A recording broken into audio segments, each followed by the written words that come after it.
Oke teman-teman, siap? Pak Robert siap? Siap. Pak Edi siap? Iya. Agak panas ya sekarang teman-teman kalau sesi dua. Oke, di game ini berbeda ya dengan sesi waktu ya, Pak Robert lagi mohon diperhatikan. Tapi intinya tetap sama ya, mengetes kekompakan. Tapi ini saya berikan clue ya. Jadi nanti Pak Edi saya berikan clue, mohon diperhatikan Pak Robert juga. Gamenya ini adalah tentang dia.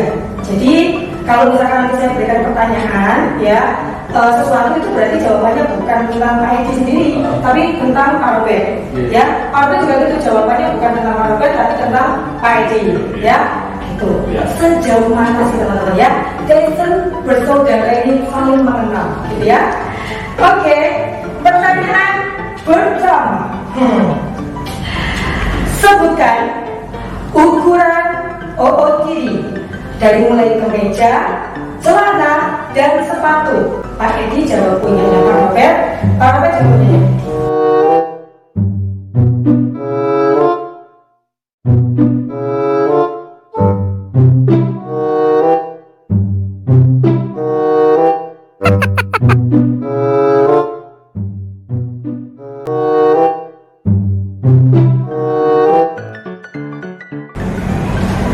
Oke, kalau sudah Pak Edi boleh jawab. Pak Robert ukuran kemejanya apa? L Celananya? 34, sepatu 44. Oke, benar nggak Pak? Iya betul. Berapa tadi ukurannya Pak? L 34, sepatu 44. Oke. Nah, kalau misalkan itu juga dipakai kamera untuk membuktikan bahwa Pak Edi jawabannya betul. Nah, kita betul Pak Robert gitu ya. Oke, selanjutnya Pak Robert jawab tentang Pak Edi. Ya, ukurannya kemeja L, untuk celananya 34, ukuran sepatunya 43, 44. Oke, Pak Edi. Benar. Betul jawabannya. Waduh, berarti kalau ini saling mengkoordinasi. Saya yakin ya teman-teman ya, mereka belinya sering barengan. Ya. Atau kalau dari tumpong ya, itu warna ya, teman-temannya mungkin ya. Kan saya nggak tahu teman-teman ya. Jadi memang sama ya Pak ya. Keren. Itu bayangkan ukuran kemeja, celana, sepatu sama, makanya dahsyatnya juga sama. Amin ya. Kalau gini kan saya juga cipratan teman-teman. Saya penasaran juga. Ya, oke. Pertanyaan berikutnya. Sebutkan si dia ini sukanya olahraga favorit apa?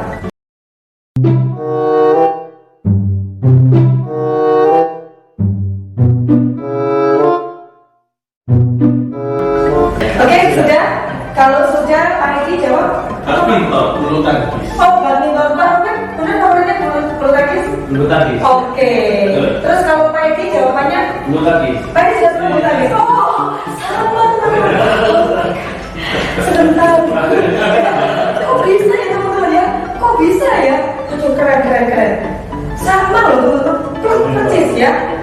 Tapi Bapak ini raportnya ada sama kan Pak? Betul. Kelahiran Jawanya ada sama? Udah sama. Kalau tadi Pak Edi itu Pak ya? Legian terus saya. Oh, legian. Makanya teman-teman legian. Pak Robert baik atau baik Pak? Oke. Oke teman-teman ya. Pertanyaan yang ketiga. Jam tidur dari masing-masing. Jadi Pak Edi jawab tentang Pak Robert, Pak Robert jawab tentang Pak Edi. Mulai bangun tidurnya jam berapa, kemudian biasanya tidur jam berapa sih?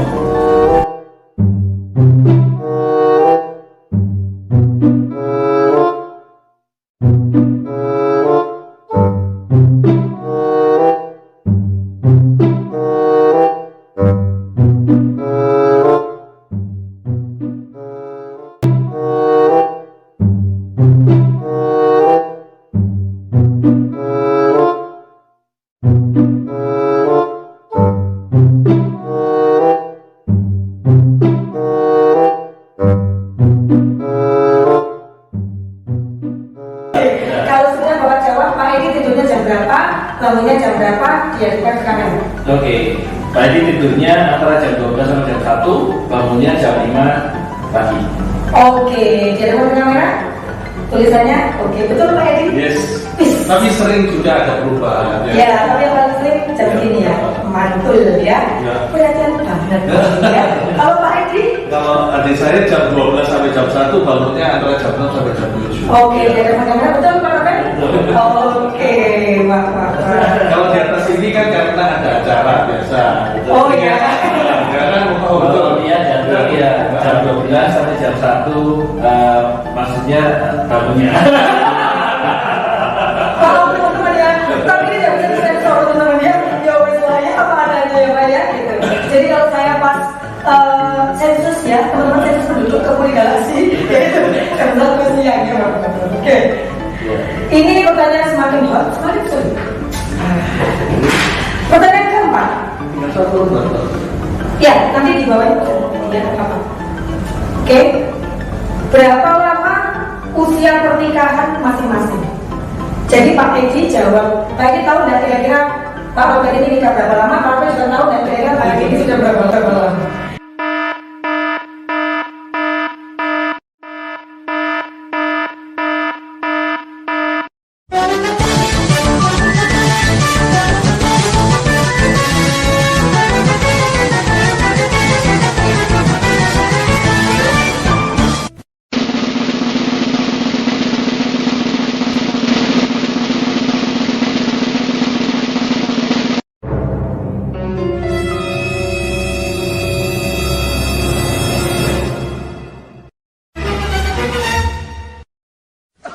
Kalau sudah, Pak Edi bisa hadapkan ke kamera. 2002, 18 tahun menuju Oke, betul Pak. Bapak nikah tahun 2002. 2004. Akhirnya saya puas. Kan udah asik banget gitu ya. Oke. Pertanyaan saya Pak, 2002 yang nikah sejak tahun. Ya, itu umurnya oke. Kalau Pak Robert berapa Pak? Di hadapan kamera Pak. Berapa usia pernikahannya Pak Edi Desa? 23 tahun. 23 tahun menikah tahun antara 1999. Itu sudah 9. Oh betul, berarti Bapak benar-benar diundang ya Pak ya. Wah, berarti saya percaya Bapak saudaranya. Oke. Saya nikahnya di Amerika. Oh, oke. Iya, ya Bapak buaya Bapak kelihatan. Buaya ya. Nikah aja di Amerika. Buaya kok. Ya. Makanannya juga di sana. Oh, berarti itu made in New York ini. Ush. Kalau anak saya made in Flemington.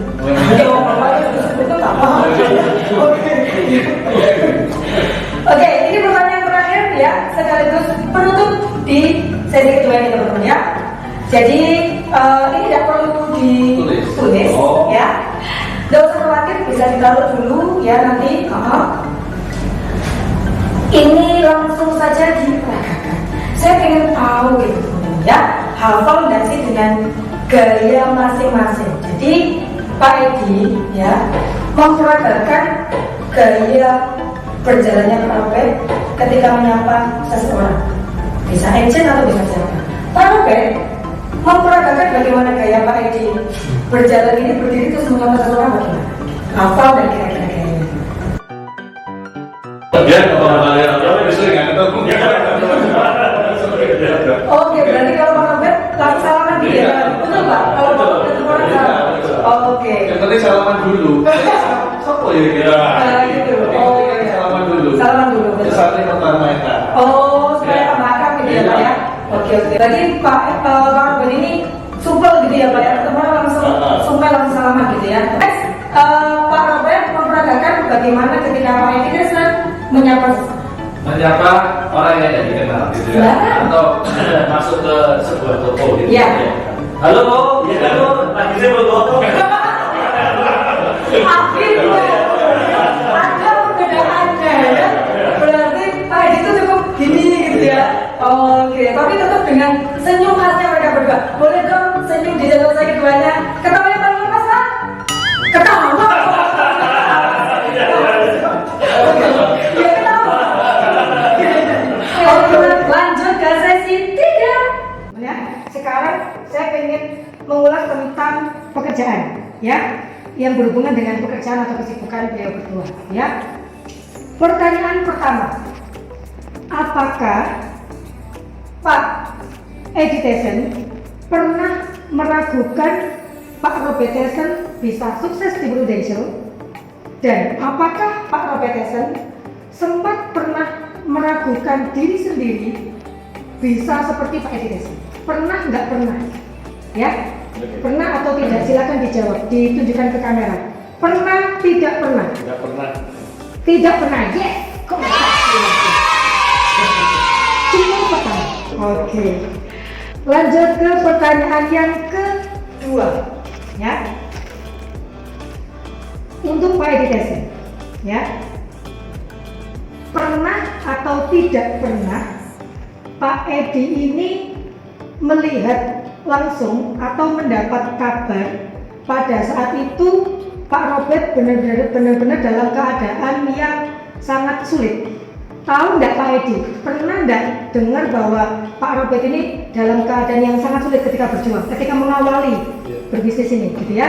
Dan Pak Robert, ya, pernah nggak dapat curhatan dari Pak Edi seputar bisnisnya bahwa Pak Edi pun mengalami masa-masa yang sulit saat itu? Atau mungkin Pak Edi ini tipe orang yang nggak pernah curhat kok, diimpet sendiri, jadi saya nggak tahu, gitu ya? Kita tes kekompakannya, apakah Pak Edi pernah tahu kesusahan adiknya, dan apakah Pak Robert juga pernah tahu kesusahannya Pak Edi? Pernah nggak pernah? Silakan tunjukkan ke kamera. Yes, pernah. Pernah ya? Oke ya. Berarti Pak Edi pernah tahu ketika Pak Robert mengalami masalah seperti itu. Itu dapat kabar langsung Pak? Curhat gitu atau? Iya, pasti yang pertama kali kok ditolaki orang atau apa, ya kan? Ya saya bilang ya kayak gini memang pekerjaannya. Memang pekerjaannya kayak gini ya. Iya kan? Itu yang disampaikan ke saya. Dulu pada saat action. Jadi nggak setiap kali orang langsung mau, kita butuh perjuangan, butuh relation, ya, butuh kesabaran. Oke, butuh konsistensi juga ya Pak Yes, ya? pasti. Pasti ya. Oke, dan Pak Edi adalah orang yang tidak pernah ya teman-temannya. Jadi Pak Edi ini mungkin karena tipe yang apa ya, Bapak ini kuat banget kalau saya lihat ya. Kuat ngempet, ya. Kalau Pak Robert ini nggak kuat ngempet. Ya, dua-duanya kuat, tapi itu membuktikan bahwa Pak Edi ini sosok leader yang sangat luar biasa, sehingga mungkin saya yakin ya Pak Edi pernah ada di posisi tapi tidak mau menampakkan. Betul ya Pak ya? Lebih tepatnya seperti itu leadership yang keren banget teman-teman ya. Oke, next berikutnya. Supaya nggak sampai ini loh, saya aja yang ini kok lagi down. Betul. Ini aja down, apalagi saya. Nah, Yes. Jadi buat teman-teman yang mungkin sedang mengawali ya karirnya apapun itu bisnisnya, teman-teman percayalah bahwa teman-teman tidak sendirian. Beliau berdua ini pun yang hari ini sukses luar biasa itu terlebih dahulu sudah mengalami, betul ya Pak ya? Oke. Nah pertanyaan terakhir nih Pak, ya pertanyaan terakhir. Apakah Pak Edi pernah terbesit ya untuk sampai merasa kayak apa ya? Kok sulit banget ya di sini down gitu ya, malam-malam sampai nangis sendiri, pernah dapat mengalami kondisi itu? Demikian juga dengan Pak Robert. Pas pada saat selama perjuangan ya di Prudential ini, apakah pernah ada di titik sampai yang cek sakite gitu ya, cek down gitu ya, masa cek sakite kok seperti ini, sampai nangis sendirian malam-malam tidak bisa mengutarakan ke masing-masing, pernah nggak sampai seperti itu? Oke. Pernah nggak pernah? Silakan ditunjukkan ke kamera. Pernah saya. Pernah ya, tadi Pak Edi pernah, ya Pak Robert juga pernah ya. Sekarang kan boleh bukan share? Superman. Betul ya. Oke, bukan Superman teman-teman, berarti memang pernah mengalami itu ya. Kan namanya perjalanan itu tidak selalu lurus ya. Ada tikungan supaya kita lebih hati-hati. Itu kejadian di awal memulai atau justru pas waktu tinggi-tingginya angin berhembusnya Pak? Waktu memulai juga, habis itu dalam perjalanan juga kan ada serakah juga ya. Okay. Kalau sudah mulai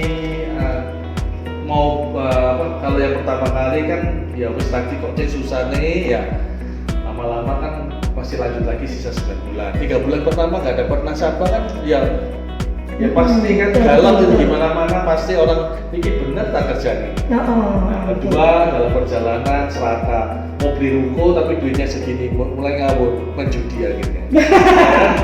Nah kan buat pelajaran pengalaman ya. Ini spesial di channel saya. Pak Edi Tyson membuka rahasia pernah judi ya. Kita nanti kan pernah ngapain ya. Kan kepinginnya dapat tempat tapi dengan cara instan ya.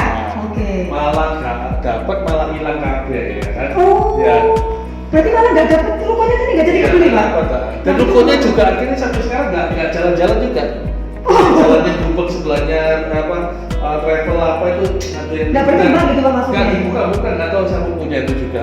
Oh, mungkin orangnya juga bangunnya pakai cara Haryono gitu. Travel. Haryono Travel ada belok sedikit itu ada ruko jadi Ruko tiga itu. iya tiga.